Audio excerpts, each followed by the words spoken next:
Positive निगेटिव्हला attract करतो, negative पॉझिटिव्हला attract करतो, म्हणजे त्यांच्यामध्ये फोर्स ऑफ अट्रॅक्शन किंवा रिपल्शन आहे. हा जो काही फोर्स ऑफ अट्रॅक्शन किंवा रिपल्शनचा आहे, फोर्स हा शब्द तुम्ही वापरताय, ही क्वांटिटी स्केलार आहे का वेक्टर आहे?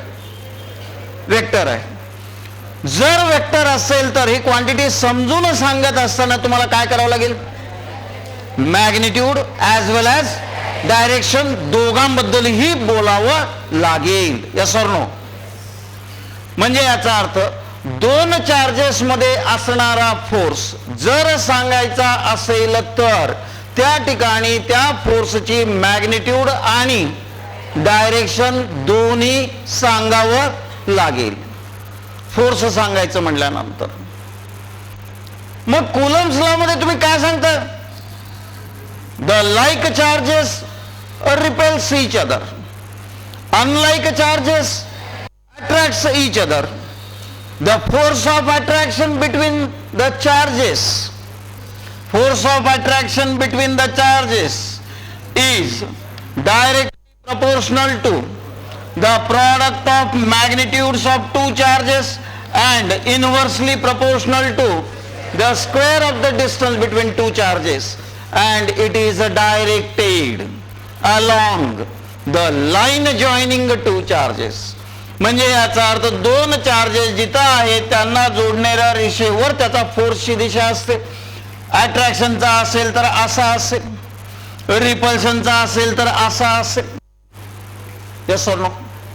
अलॉंग द लाईन जॉइनिंग असणार आहे तो. हा, न्यूटनचा लॉ ग्रॅव्हिटेशनचा काय सांगतो? फोर्स बद्दल बोलतो. कुणाच्या फोर्स बद्दल बोलतो? दोन मासेसच्या फोर्स बद्दल बोलतो. काय बोलतो? एव्हरी मास अट्रॅक्ट्स अनदर मास. बरोबर आहे? The force of attraction. आता इथं म्हणणार का ऑर रिपल्शन? का बरं नाही? कारण इथं फक्त अट्रॅक्शन आहे. ओके.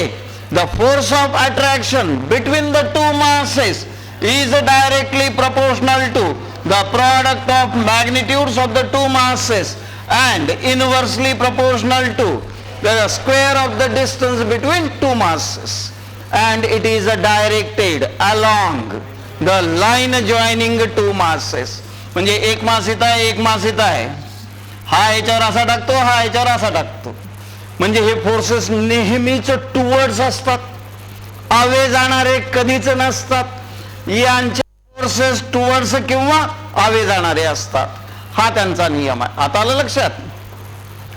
आता मग इथला लॉ, हा, लाईक पोल्स, इथल्यासारखंच इथं बोलायचं. Like poles repel each other, unlike pole attracts each other.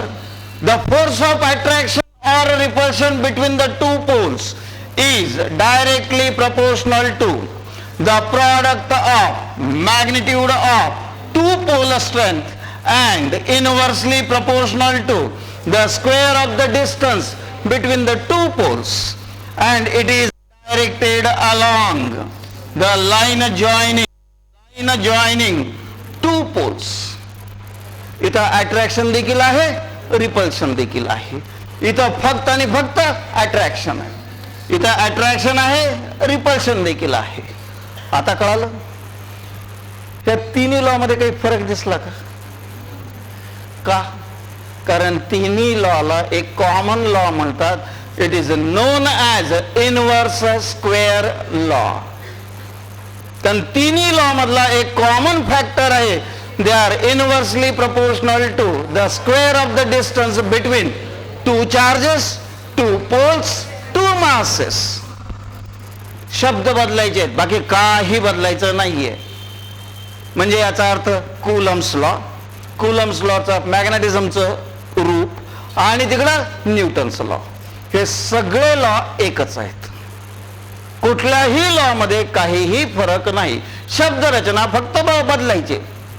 इथं आणि इथं attraction as well as repulsion, इथं फक्त अट्रॅक्शन. काही अडचण? मग आता करा आता तुमच्या मागे खरडे घाशी चालूच आहे. हा चला काढावा आहे या इलेक्ट्रोस्टॅटिक्स मध्ये. हा तिथं व्याख्या लिहायची मला आता कोणाची, कुलम्स लॉची व्याख्या लिहायची. हा म्हणून तिथं like charges repels each other, like charges repels each other, comma, unlike charges attracts each other, comma, unlike charges attracts each other. The force of attraction or repulsion, force of attraction or repulsion between two charges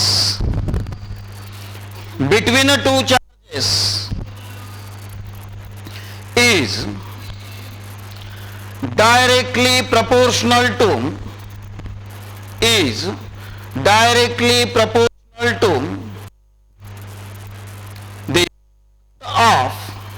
the product magnitudes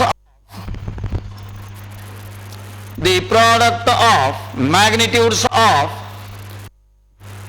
two charges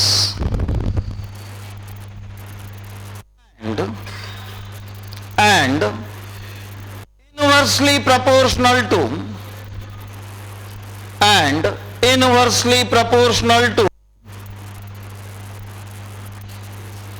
the square of the distance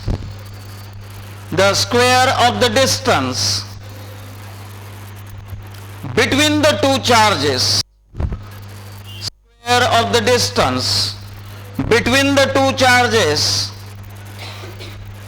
and it is directed along, अरे खाली जाऊ दे दुसऱ्या पानावर, ह्याच्या खाली कशा घेऊन घेतलीस, मॅग्नेटिझमच्या खाली. and it is, असे 10-15 पानं लागणार आहेत. and it is directed along the line joining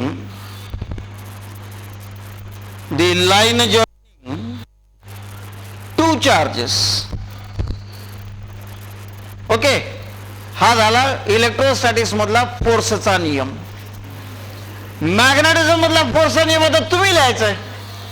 फक्त करायचं काय, चार्जेस हा शब्द उचलायचा, बाजूला फेकायचा आणि त्याच्याऐवजी पोल्स हा शब्द वापरायचा. बाकी काही करायचं नाही, काही करायचं नाही. तिथं अख्ख्या दशाला तशी तयार करायची.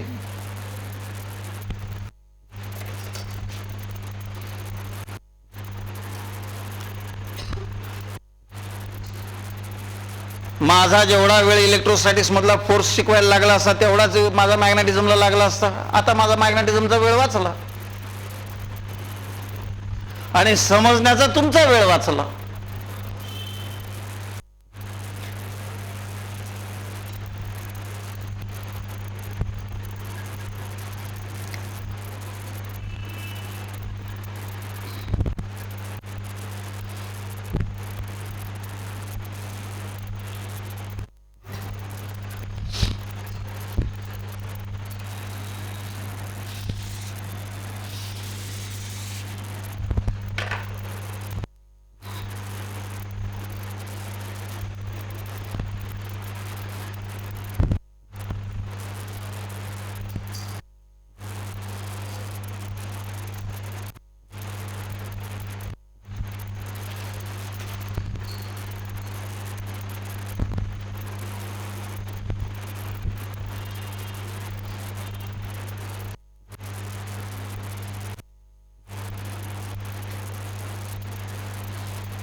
नाहीतर गडबडीमध्ये ग्रॅव्हिटेशन मध्ये लिहून टाकताल every mass like masses attract each other.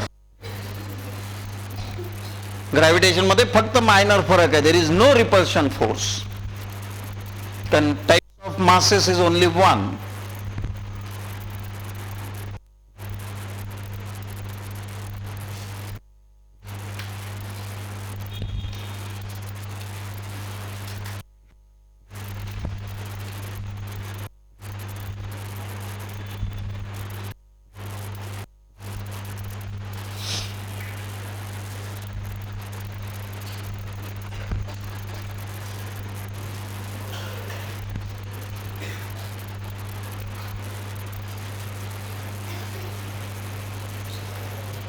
झालं ही व्याख्या.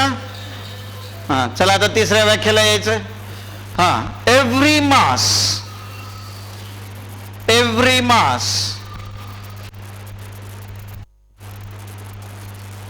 attracts another mass. Every mass attracts another mass. The force of attraction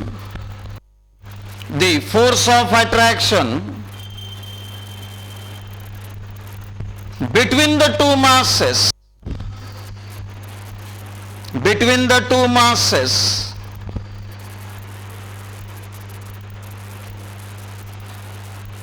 is directly proportional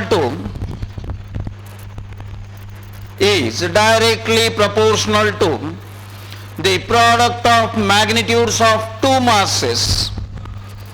The product of magnitudes of two masses and inversely proportional to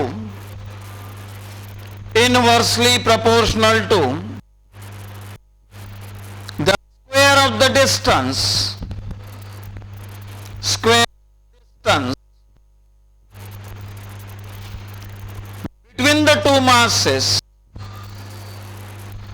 between the two masses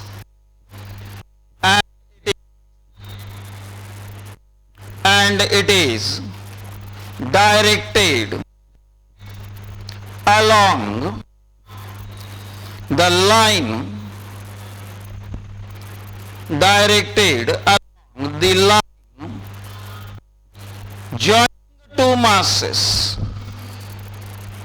joining the two masses. मग आता खाली लिहायच्यात F proportional to Q1 Q2 divided by R square. proportional to Q1 Q2 divided by R square electrostatics मध्ये. Magnetism मध्ये F proportional to small m1 small m2 divided by R square. Gravitation मध्ये F proportional to capital M1 capital M2 divided by R square. हा Q1 हा Q2 यांच्यावरचा force अट्रॅक्शनचा असू शकतो किंवा त्या ठिकाणी रिपल्शनचा असू शकतो. लाईक आहेत का अनलाईक आहेत. सिमिलरली दोन पोल्स M1 आणि M2 यांच्यावरचा फोर्स रिपल्शनचा असू शकतो किंवा अट्रॅक्शनचा देखील असू शकतो. डिपेंडिंग अपॉन लाईक आहेत अनलाईक आहेत. दोन masses capital M1 capital M2 यांच्यावरचा फोर्स कंपल्सरी डायरेक्टेड टुवर्ड्स. म्हणजे याचा अर्थ याच्यामध्ये आवे आणि टुवर्ड जाणारे फोर्सेस आहेत, याच्यामध्ये आवे आणि टुवर्ड जाणारे फोर्सेस आहेत, तर याच्यामध्ये फक्त टुवर्ड्स येणारे फोर्सेस आहेत. आजचा शेवटचा पॉइंट सगळ्यात इम्पॉर्टंट. मास m ही कुठली क्वांटिटी आहे. स्केलर आहे की वेक्टर आहे. It is a scalar quantity. Good. त्याच्यानंतर चार्ज Q ही स्केलर आहे की वेक्टर आहे. It is a compulsory a scalar quantity.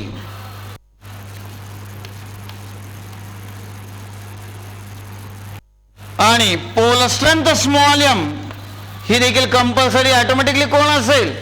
It has to be a scalar.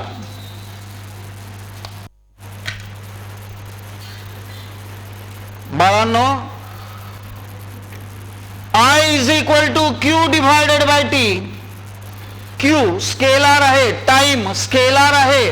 म्हणताल तुम्ही करंट व्हेक्टर आहे. Current is not at all a vector, it is a compulsory a scalar quantity.